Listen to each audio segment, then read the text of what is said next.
السلام علیکم ورحمۃ اللہ۔ الحمد للہ وکفا وسلام علی من لا نبی بعد۔ اللہ مہربان کے فضل و کرم سے ہمارا آج کا سبق سورہ المائدہ کی آیت نمبر 35 ہوگا انشاءاللہ۔ قرآن پاک کھول لیجئے۔ اعوذ باللہ من الشیطان الرجیم، بسم اللہ الرحمن الرحیم۔ یا ایھا الذین آمنوا، اے ایمان والو، آمنوا اتقوا اللہ، اللہ سے ڈرو،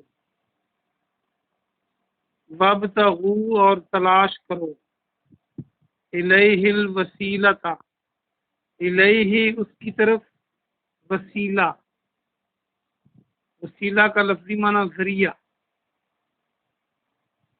وجاہدوا اور جہاد کرو، فی سبیلہ اس کے راستے میں، لعلکم تفلحون تاکہ تم فلاح پاؤ۔ تفلحون کو دیکھو تو فا لام ہا موجود ہے، لام کے بعد الف لگا دیں تو فلاح بن جائے گا۔ اس آیت مبارکہ کا ترجمہ با محاورہ سنیے۔ اے ایمان والو، اللہ سے ڈرو اور اس کی طرف ذریعہ، وسیلہ تلاش کرو اور اس کے راستے میں جہاد کرو تاکہ تم کامیاب ہو جاؤ، تاکہ تم فلاح پاؤ۔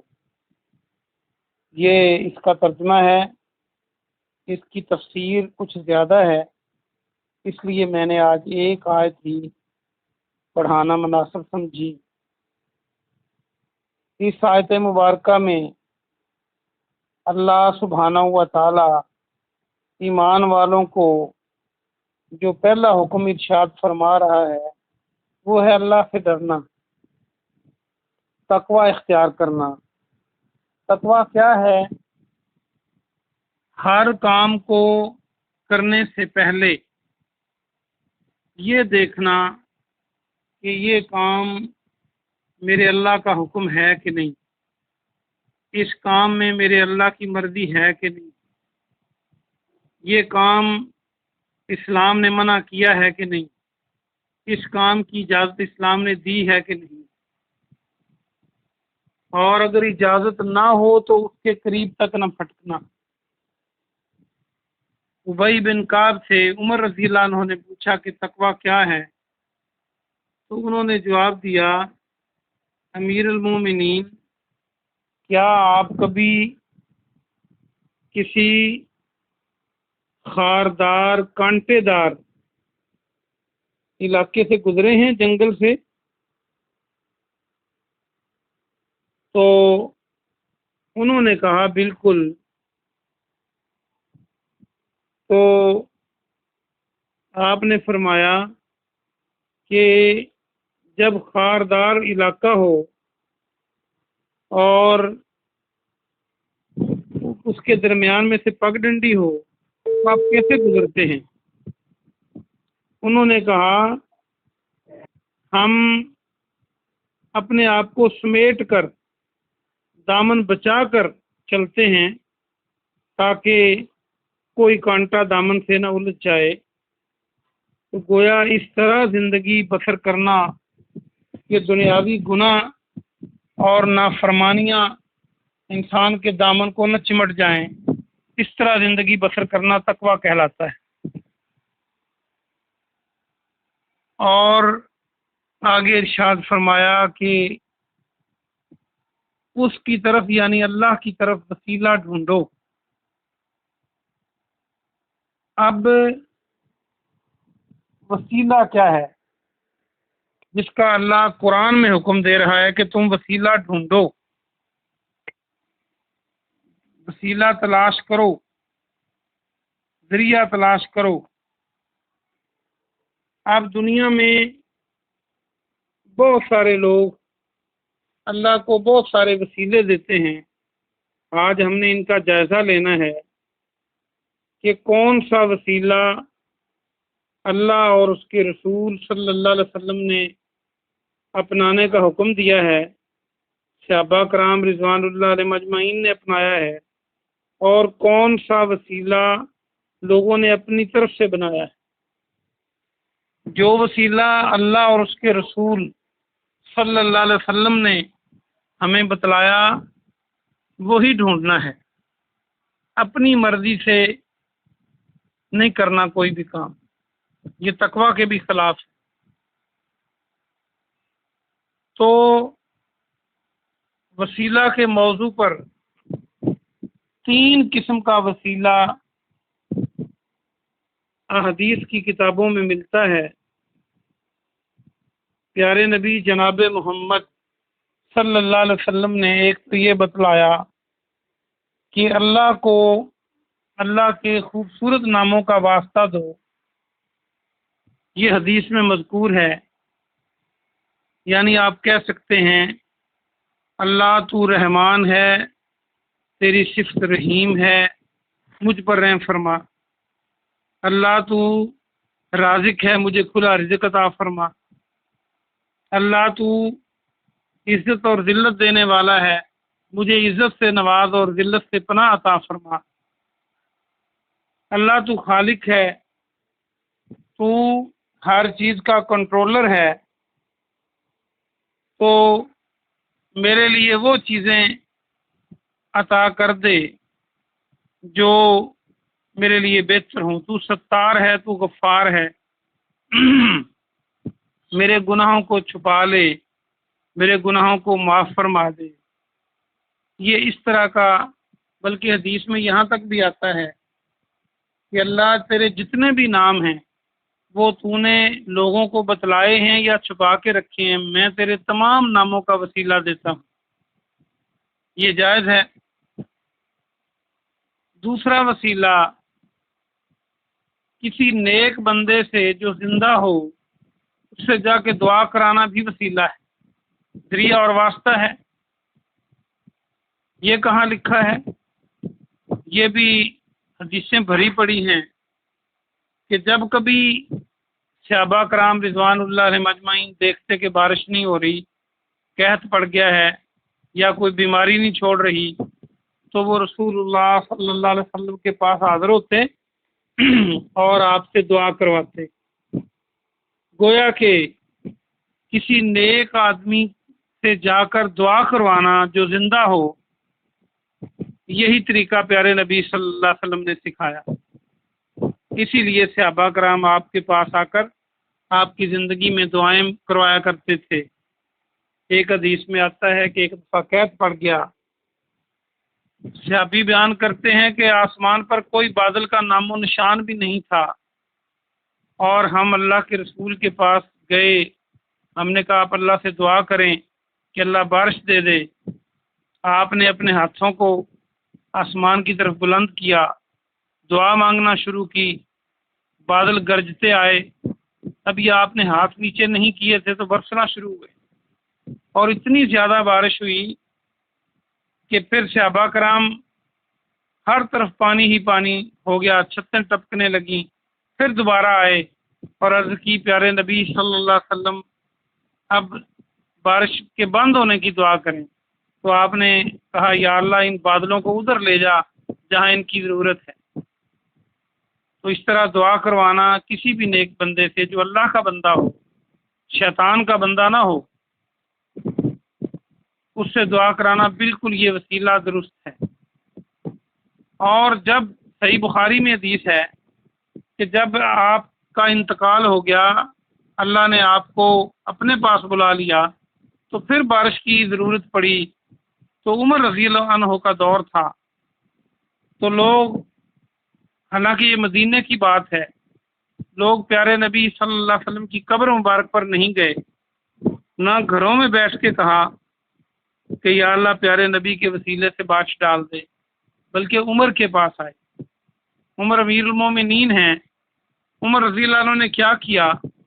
سب صحابہ کو لیا اور حضرت عباس کے پاس آ گیا جو نبی پاک کی چچا تھے۔ صحیح بخاری میں آتا ہے، آ کے کہنے لگے آپ دعا کریں اللہ بارش ہمیں دے دے، بلکہ یہ کہا کہ اللہ جب تمہارے نبی آپ کے نبی زندہ تھے تو ہم ان کے وسیلے سے تم سے بارش لیتے تھے، یعنی ان سے دعا کرواتے تھے۔ اب ہم تیرے چچا کے وسیلے سے تجھ سے بارش لینا چاہتے ہیں۔ حضرت عباس نے بھی دعا کی، عمر فاروق نے بھی کی، صحابہ نے بھی کی، اور اللہ نے بارش ڈال دی۔ تو کسی زندہ بندے کے پاس دعا کروانے کے لیے جانا جو نیک ہو، یہ وسیلہ بھی ٹھیک ہے۔ تیسرا ایک اور وسیلہ حدیثوں میں ملتا ہے، آپ نے مشہور واقعہ سن رکھا ہے، وہ جو غار کا پتھر تیسری چوتھی کی کتابوں میں بھی تھا اردو میں، اصل میں یہ بخاری کی حدیث ہے اور اس میں تھوڑا سا واقعہ تھوڑا سا مختلف ہے، مفہوم اسی طرح کا ہے کہ پیارے نبی صلی اللہ علیہ وسلم نے فرمایا کہ 3 آدمی بنی اسرائیل کے سفر کر رہے تھے، بادل آئے، موسم خراب ہوا، وہ ایک غار میں چھپ گئے۔ اللہ کا کرنا کیا ہوا کہ ایک بڑا پتھر لڑکتا ہوا آیا اور غار کے منہ کو بند کر دیا۔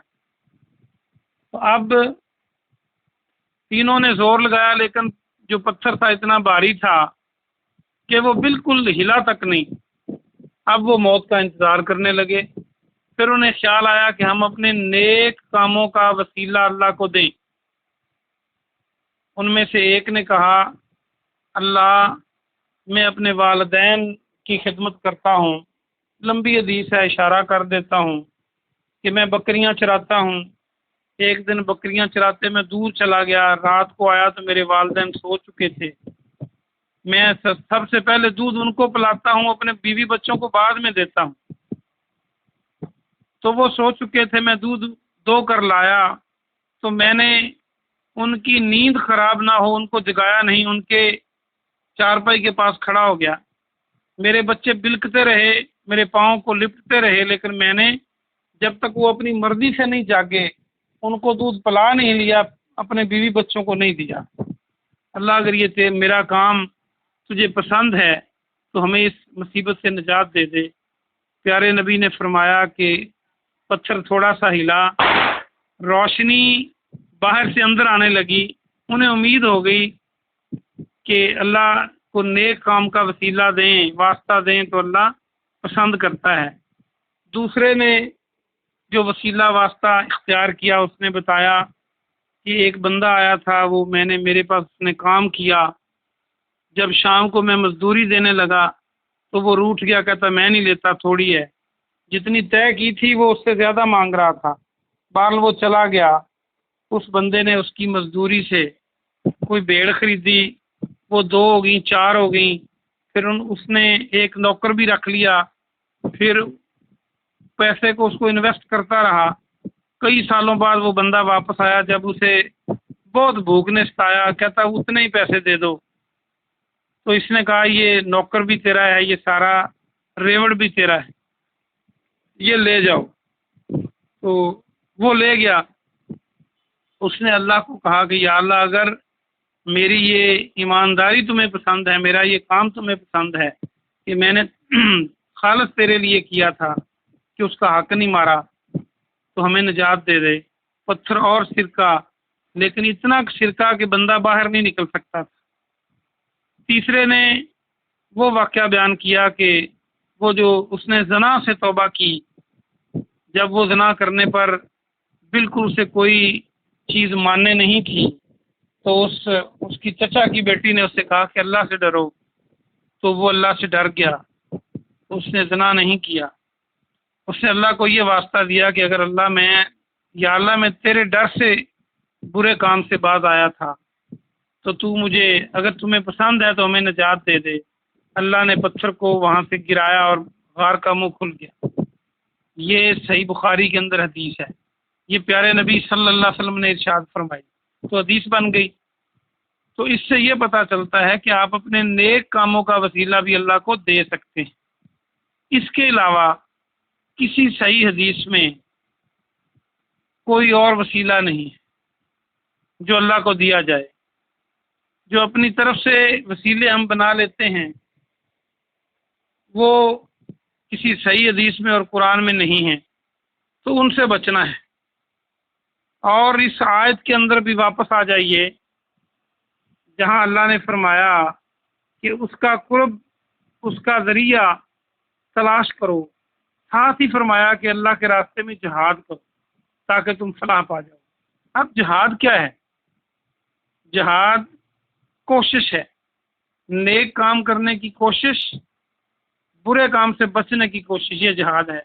اپنے نفس کو برائیوں سے روکنا اور اچھائیوں کی طرف لے کر آنا، اور جہاد ہر وہ کوشش جو نیک کام کے لیے ہو وہ جہاد ہے۔ اور جہاد کی جو چوٹی ہے وہ قتال ہے، کہ اللہ کے راستے میں جان بھی قربان کرنی پڑے، لڑنا بھی پڑے، تو اس سے بھی بندہ دریغ نہ کرے، یہ اس کی آخری شکل ہے۔ اب جو نیکیوں کو ڈھونڈنا ہے، برائیوں سے بچنا ہے، نیکیاں تلاش کرنی ہے، تو یہ بھی انسان کا اپنا عمل ہے۔ تو آگے فرمایا تھا کہ تم فلاح پا جاؤ۔ اس کے علاوہ یہ ہمارے مسلمان معاشرے میں، پاکستان میں یہ بڑا رواج ہے کہ ہم اللہ کو کبھی قرآن کا واسطہ دیتے ہیں، کبھی نبی پاک صلی اللہ علیہ وسلم کی ذات پاک کا واسطہ دیتے ہیں، کبھی بزرگوں کا واسطہ دیتے ہیں۔ بھائی صحابہ کرام نے ایسا نہیں کیا، اور پیارے نبی صلی اللہ علیہ وسلم نے جو نیک اعمال کیے، وہ اگر ہم ان کی بات ہی نہ مانیں، ان کی پیروی نہ کریں، اپنی زندگی میں ان کو لانے کی کوشش نہ کریں، اور اللہ کو کہہ دیں کہ بس جو انہوں نے نیک کام کیے تھے ہمیں ان کے بدلے میں چھوڑ دے، تو یہ بہت عجیب بات ہے۔ قرآن حدیث سے اس کا ثبوت نہیں ملتا، صحیح حدیث سے۔ کوئی ضعیف حدیث ہوگی تو اس پہ صحیح حدیث کے مقابلے میں عمل نہیں کیا جائے گا۔ اور وسیلہ کا ایک معنی جنت کا اعلیٰ مقام ہے، جو پیارے نبی صلی اللہ علیہ وسلم کو اللہ نے وعدہ کیا ہے وہ اللہ ان کو دے گا۔ اور اسی لیے اذان کے بعد جو ہم دعا مانگتے ہیں کہ اللہ پیارے نبی کو وسیلہ عطا فرما، ہم ان کے لیے وسیلہ مانگتے ہیں، اور وہ جنت میں اعلیٰ مقام ہے۔ اللہ پاک سے دعا ہے کہ اللہ پاک ہمیں سمجھ کی توفیق عطا فرمائے۔ سبحان ربک رب العزت عما یصفون وسلام علی المرسلین والحمد للہ رب العالمین۔